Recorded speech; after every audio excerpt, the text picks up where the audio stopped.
Central Indiana tech companies dealing with the fallout from the invasion in Ukraine. And what are the odds Indianapolis International lands another nonstop flight to Europe? Our partners at the IBJ are looking into those and other stories this week. And for more, pleased to be joined, as always, by IBJ Editor Lesley Weidenbener. Lesley, joining us from the IBJ newsroom. How are you?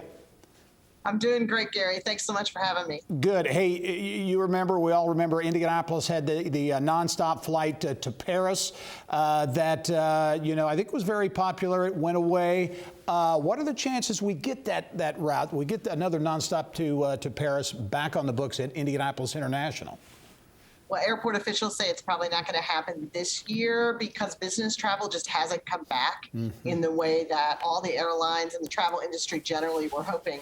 They're looking at 2023 or 2024 to bring that flight back, or maybe to look at doing a London flight instead. There's been talk about that as well. But the goal is to get a flight into Europe back on the books as soon as possible. Yeah, very interesting. And you mentioned that London flight. I know there's a lot of interest there. But really, Lesley, as you and I were talking before we started the segment here, Indianapolis really interested in several international destinations as potential nonstop routes.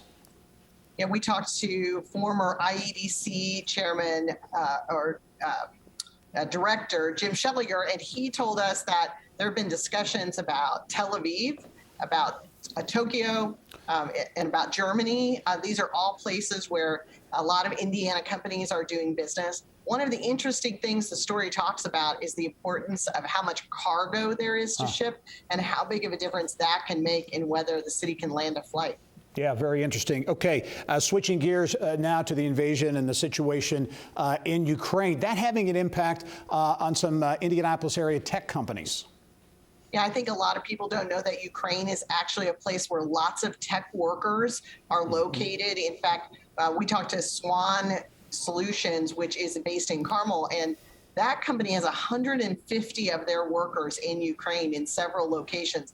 So they're in a really interesting balancing act. They're trying to keep business going while also making sure that those folks are safe. Lesley Weidenbener, as always, some great stuff coming up in the IBJ this weekend. Thanks for joining us. You have a great weekend. Thanks so much, Gary. All right.